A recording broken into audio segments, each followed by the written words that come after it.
چند جناب اکبر علیہ السلام کے متعلق کچھ فضائل پیش کرنا چاہ رہا ہوں کہ ابھی کلام میں پیش کر رہے تھے سیدنا ندیم رضا صبر صاحب اپنے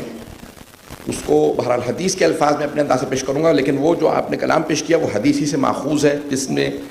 آپ نے کہا یا جس نے بھی کہا انہوں نے حدیث سے لیا ہے، اور یہ بہت ضروری ہے کہ ہم قرآن و حدیث کی روشنی میں اپنے اشعار کو کہیں، کلام کو پیش کریں۔ عزیزان گرامی، جناب علی اکبر علیہ السلام، جناب عباس آپ کو پتا کہ لشکر حسینی کے سپہ سالار ہیں، تو جناب عباس علیہ السلام گئے اور واپس آئے، کہا کہ اے علی اکبر، میں نے سارے لشکر یزید کا معائنہ کر لیا اور میں نے تمام لشکر کو 4 حصوں میں تقسیم کیا،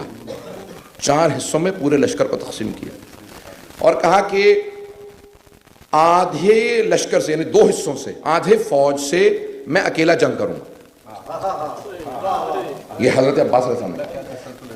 کہ ایک حصے سے تمام اصحاب جنگ کریں گے، ایک حصے سے علی اکبر آپ اکیلے جنگ کیجئے۔ کہ اے علی اکبر، وہ جو میرے مقابلے میں آدھی فوج آئے گی نا، میں جلدی سے انہیں قتل کر کے آپ کی مدد کے لیے آ جاؤں گا، اور پھر ہم دونوں آپ کے جو مقابلے میں ہوں گے انہیں ماریں گے اور پھر اصحاب کی مدد کریں گے۔ پھر کہا علی اکبر، کل ہم مولا حسین کو زحمت نہیں دیں گے، ہم دونوں خود ہی ان سارے یزیدیوں کو دیکھ لیں گے۔ میں دیکھیں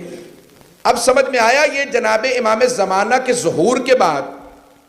رجعت میں سب سے پہلے جناب عباس و جناب علی اکبر کا آنا کیوں ضروری ہے؟ کیونکہ وہ دنیا کے تمام افراد جو کہتے ہیں 2 افراد کتنی جنگ کر لیتے، یہ 2 آ کے بچائیں گے، کہ اگر ہمیں کربلا میں اجازت ملتی تو ہم کیسے جنگ کرتے، رجعت میں واپس تشریف لائیں گے، اور پھر جنگ کر کے جناب عباس علیہ السلام بتائیں گے جناب علی اکبر علیہ السلام کہ کیسی جنگ کرتے۔ عزیزان گرامی، جناب علی اکبر علیہ السلام کی شجاعت، میں نے صرف یہ آپ کو ایک چند مثالیں پیش کر رہا ہوں۔ پہلی شجاعت، بے انتہا شجاعت، دوسری سخاوت، اگر سننا چاہیں گے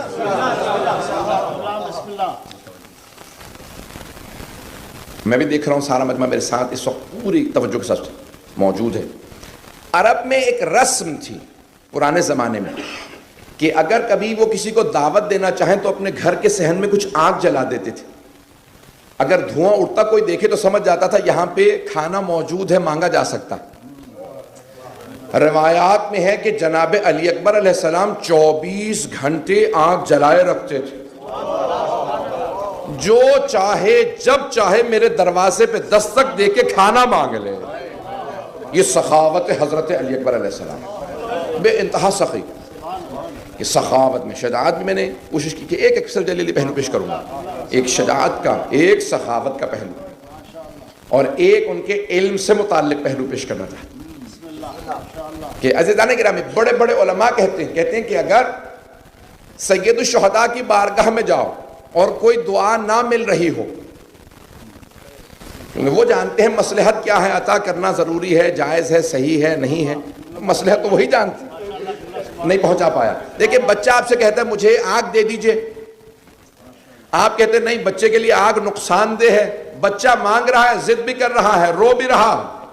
اب یہ ماں باپ کو پتا ہے اس کے لیے نقصان دہ ہے۔ کئی مرتبہ ہم ایسے ہی مانگ رہے ہوتے ہیں، ہمیں نہیں پتا ہوتا، انہیں پتا ہے کیا عطا کرنا ہے، کیا عطا نہیں کرنا۔ پتہ نہیں بات پہنچ رہی نہیں پہنچ رہی۔ جانے گرامی، اللہ نے جنہیں حجت بنایا ہو وہ ایسے ویسے نہیں ہوتے، یہ حجت ہے خدا۔ تو اب اگر علماء کہتے ہیں کہ بہت تمنا ہے کسی شے کی اور جناب سید الشہداء کی بارگاہ میں مانگ رہے ہو، وہاں نہیں، تو کہا کہ ایک مرتبہ جناب علی اکبر سے دستخط لے لو، جناب علی اکبر علیہ السلام سے دستخط لے لو، مولا حسین رد نہیں کریں گے۔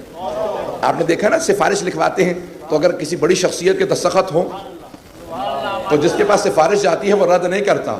وہ کہتے ہیں پہلے جناب علی اکبر کو راضی کرو کہ بابا سے کہہ دے، اگر جناب علی اکبر فرمائش کریں تو مولا حسین کبھی رد نہیں کرتے۔ اور مرحوم شیخ جعفر شوشتری، بہت بڑا نام ہے ہمارے حوزے کا، شیخ جعفر شوشتری جن کی خصائص الحسینیہ، ان مرحوم نے جملہ لکھا، کہا جناب علی اکبر کا واسطہ حسین کا بھی رد نہیں کریں گے۔ کہتے ہیں کیوں؟ کہا اگر جناب علی اکبر مدینے میں موسم کے نہ ہوتے ہوئے انگور مانگ لیں پتہ نہیں بات پہنچی یا نہیں پہنچی، واقع ذہنوں میں آیا؟ بے موسمی انگور مانگے، موسم نہیں تھا انگور کا، جناب اکبر نے کہا بابا میرا انگور کا جی کر رہا، سید الشہداء نے اشارہ کیا جنت سے انگوروں کا، دستہ اترا کہ علی اکبر کو انگور چاہیے، وہ حسین جو جناب اکبر کی فرمائش کو رد نہ کریں، کیسے ممکن ہے کہ ان کے دستخط شدہ